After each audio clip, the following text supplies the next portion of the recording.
Nagbahagi ng larawan si Doc Willie Ong at mensahe para sa mga kabataan ngayong nasa ikalawang cycle na siya ng kanyang chemotherapy. May bashing, explanation is not really for me but for all the young generation of Filipinos who have mental health problems from unfounded criticisms thrown at them in social media.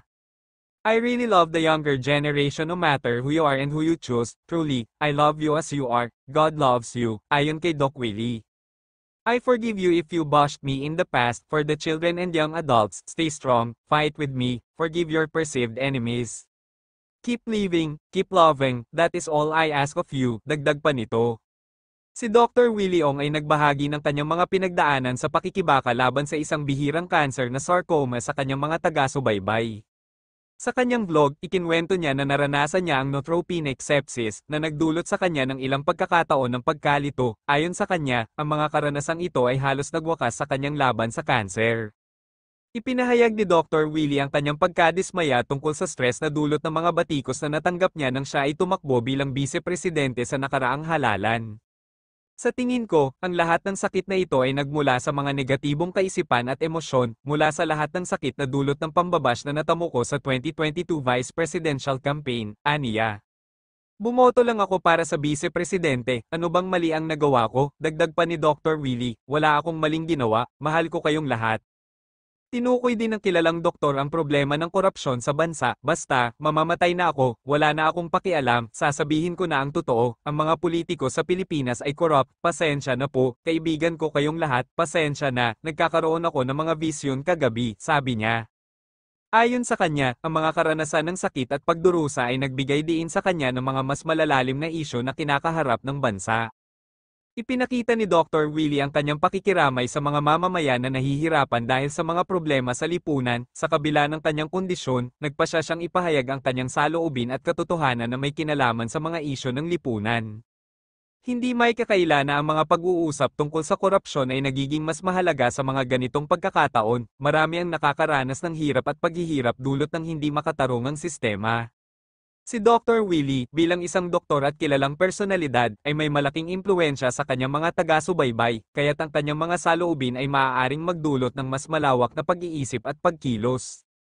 Ang kanyang mga pahayag ay nagsilbing paalala na sa kabila ng kanyang personal na laban sa sakit, mahalaga ring pagtuunan ng pansin ang mga suliraning panlipunan. Ang kanyang pagkakaroon ng lakas upang ailahad ang kanyang saloobin kahit sa gitna ng matinding pagsubok ay nagbibigay inspirasyon sa marami. Sa kabila ng lahat, ang kanyang mensahe ay puno ng pag-asa at pagmamahal para sa kanyang kapwa. Sa huli, ang kanyang mga karanasan at saloobin ay nagpapakita ng isang mas malalim na koneksyon sa kanyang mga taga-subaybay. Sa mga ganitong pagkakataon, ang mga tao ay hindi lamang nakakakita ng isang doktor, kundi isang tao na may puso at malasakit sa kanyang kapwa. Ang mga mensahe ng katotohanan at pag-asa ay dapat ipagpatuloy, lalo na sa mga panahon ng kaguluhan. Sa kanyang pagsisikap na ipahayag ang mga isyong panlipunan, umaasa si Dr. Willie na makapagbigay siya ng inspirasyon at lakas sa iba. Ang kanyang mensahe ay nag-aanyaya sa lahat na maging mas mapanuri at magtanong sa mga sistema na umiiral sa paligid natin. Sa ganitong paraan, nagiging mas makabuluhan ang kanyang laban sa cancer at ang kanyang pagtulong sa mga tao sa kanyang paligid. 24, what time is it? Mga 11 a.m. 10 a.m. Okay, 10 a.m. Parang may transformation po sa akin. Hindi ko alam. Parang, alam niyo, gabi-gabi, parang may pumapasok na spirito dito. Hindi ko alam ano nangyayari. At meron ako mga nakikita. Kukwento ko sa inyo. Sabi nga nila, yung mga may cancer patients, I have sarcoma. Para sa mga doktor, you can use me as your case study din, ha? Okay lang po. Hindi ako magagalit. I will allow it. Use Doc Willie on case study. Ganito yan. My diagnosis is sarcoma, one of the most hardest cancer to treat. It is 16 centimeter by 12 centimeter by 13 centimeter hidden inside my abdomen. The cancer situated itself in a very tricky and devious manner. It started from the T10, T11 spine. It grew to 16 centimeters. This sarcoma, it is so destructive. It blocked half of my esophagus. See, it is hard to swallow.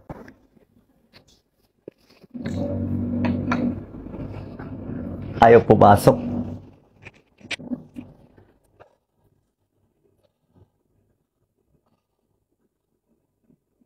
Bukod sa, hindi ko tinatawag na salbahe ang cancer, ah. Binilak niya yung esophagus ko.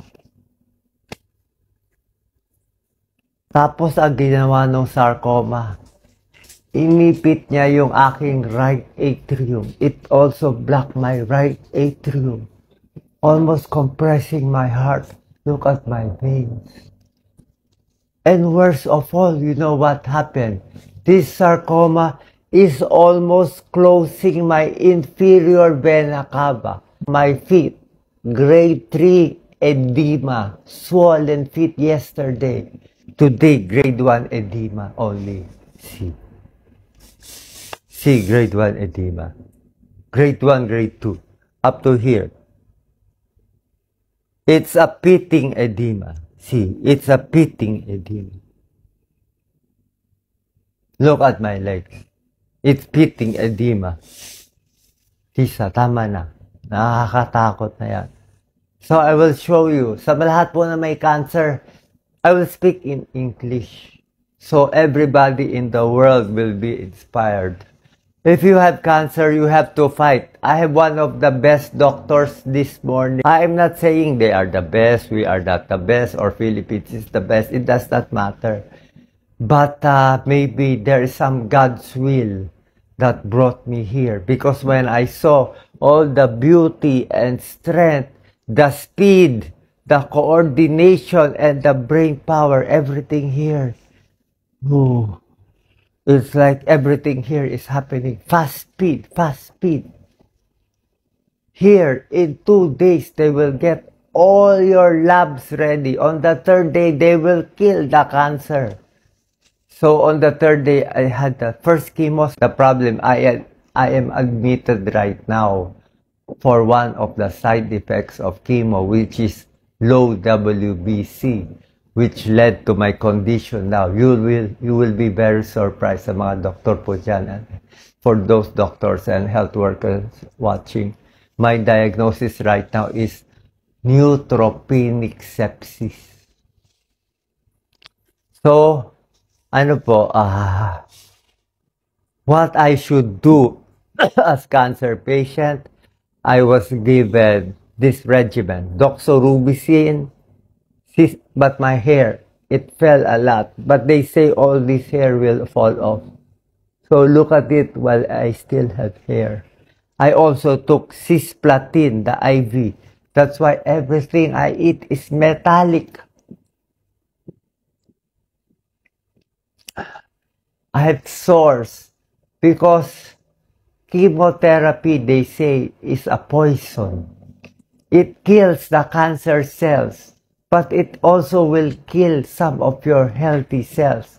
But the issue right now is we have to attack the cancer. The 16 cm mass, doctor says it is inoperable. Too many blood vessels already attached to it. I thought last week I was dead already. In the Philippines, I do not know if I will live or I will die. This is not about issue about country. Wala po. Parang God's will lang to. So, you judge, you bash, you do. Sa akin lang ha. If you pray for me, I think I will get well. If you keep on bashing me, I think I will die. I think I got all this pain from negative thoughts, negative emotion, from all the hurt, from all the bashing I got from the 2022 vice presidential campaign. I got so many bashing. I just ran for vice president. What did I do wrong? I did not do anything wrong. I love every one of you. I'm doing this for the Philippines. Di ba may kasabihan tayo? Ang mamatay ng dahil sa'yo is the Filipino worth dying for. Gusto ko tumakbo, pero paano ka tatakbo? Sabi ng doktor ko, Kenneth, hindi ka na makakahabol. You have no more time. I need 2 to 3 months before they say if I will live or I will die. I was close to death 2, 3, 4, 5 times. I was having visions of war already. They say I was delirious. They say I was insane. I had many mental exams. So ito po, this is what you do if you have cancer patient. You have to try and get the best doctor, get the best diagnosis wherever in the world, US, UK, wherever you go. Nahihiya, I'm just ashamed. You know why? Because I'm lucky to have some money and people supporting me. You know my medicines, how expensive? I'm taking meropenem, carbapenems, one of the highest antibiotics. But our countrymen are very poor. They do not have health care. They are just dying there from the corruption of politicians. I'm sorry. Nakita nyo, why is my voice like this? Why is my voice like this? Wala na ako boses. Na-dry na ako. Paus na ako. The old Doc Willie is gone. The duwag Doc Willie is gone. This is the new Doc Willie. This is the matapang Doc Willie Ong. Kaya pag sabihin nyo, duwag at pagtok si Doc Willie, yun yung luma, ha? Iba na to. Pasensya na po, mga politiko. Masasagasaan ko na kayo ngayon. Anyway, ako, pagat ko dila ko, mali siguro sinabi mo, Doc. Anyway, I'm dying. I don't care anymore. I don't care. I will tell you the truth. Politicians are corrupt in the Philippines. Sorry po kaibigan ko kayo lahat. Pasensya na po. Nagkaka-vision ako kagabi. I asked my doctor, every night I dream, there is a black hand trying to attack me. You can say I am crazy, okay lang. I do not have fear anymore. I don't care if you bash or like me anymore. I will tell you the truth. Let me drink a little rose.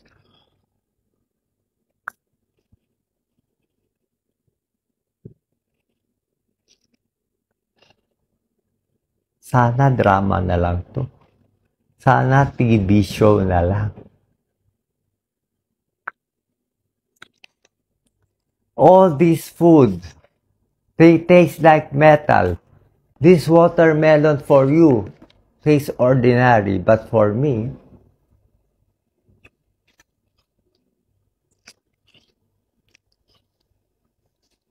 watermelon and dragon fruit for bowel movement.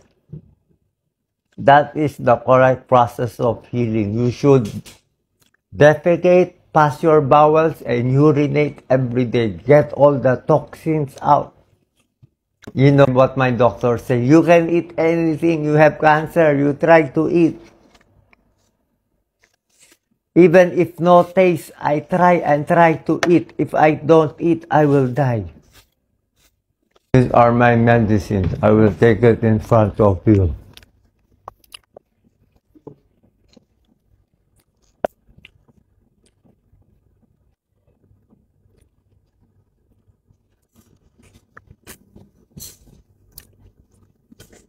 My relatives do not want me to make this video, but I said I owe it to the Filipino people to be honest to them. I owe it.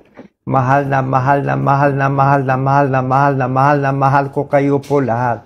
Hindi nyo naiintindihan kado ko kayo kamahal.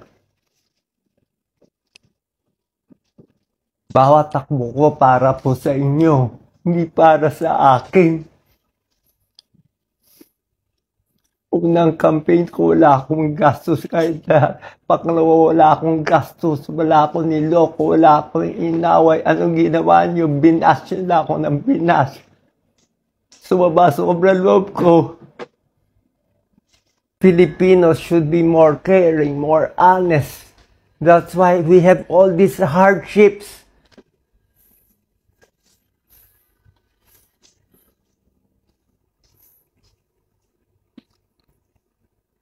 Filipinos love and cherish each other. Pray to the Blessed Virgin Mary. Pray to Padre Pio. Pray to the Lord Jesus Christ. My whole body is tingling right now, Doc Lisa. Ito, ang kapal-kapal. It's like a spirit came here, all over here. I thought I had high blood pressure. Natatakot ako. So I got them to check my BP now. This is my BP. 115/74. My BP 3 days ago is only 85/50. 3 days ago, I was vomiting, shouting, delirious. Heart rate is always 118, temperature 36.8. Hindi po ako nagloloko. Hindi to bola-bola. Life and death to. Baka bukas patay na ako. If I live, I will live for you. I will live for every Juan de la Cruz. We need good people to run. Good people to run as senator, president, congressman, lahat. We should love the earth. No to mining. We should tax the correct people. Stop the corruption. Look, the Philippines is so rich. You politician, you bribe the people. You give them money to vote for you. You keep them stupid. You want them stupid. Take this. Low phosphate po ako. Lactulose. Low phosphate. Spironolactone Lasix. Diaphragm lozenges for the throat. Ayoko ako lang gagaling. Naiiyak ako. I was crying because they had the best health care. Our Filipinos have no health care. This is the new Doc Willie. Sorry for those watching. I have to do this. This is my mission. Live or die, I will be true to myself. The only reason to live is I love my daughter, Catherine. I want to live. I love Yen Yen. I love Jelly. I love Lisa. I love Ryan. I love Mark. I love all the nurses here. I also love all the politicians here. You are my friends. Di ba kaibigan tayo? Pero masakit sa akin na namamatay yung mahihirap natin. Everything I do for you. Ako na nga pinakamalinis na ginagawa. Minababoy niyo pa ako. May isang basher nagsabi sa akin, Doc Willie, even if you run 10 times again and again, you will lose again and again and again. What did I do to you? Why do you hate me so much? What did I do? I never attacked Duterte. I never attacked PBM. I never attacked Larry. I never attacked Pico. I am nice to them. I interviewed them. Is the politics just a game? What is happening to me? I will tell you what is happening. In the past few days, parang marami ako napapaniginipan kasi. I saw my mom who is died. My mom died, nandun siya, kinukuha na niya ako All my 60 years old, I serve Filipino people. Lahat ng charity, all my charity work in Salamat, Doc. in Makabayan Doctor, in doing charity work in Pasay, Filipino Chinese for 25 years. We always give it to the Filipinos. We will talk medicine. They say I am crazy, but my serum ammonia is normal. Ano ba naramdaman ko ngayon, Lisa? Parang nanginginig yung buong katawan ko. So, anyway, I will decide if I put out this video or not. Pero this is how I feel. If I do not put out this video, I will just die. The news will be, Doc Willie died one day. He did not tell his followers. He lied to his followers.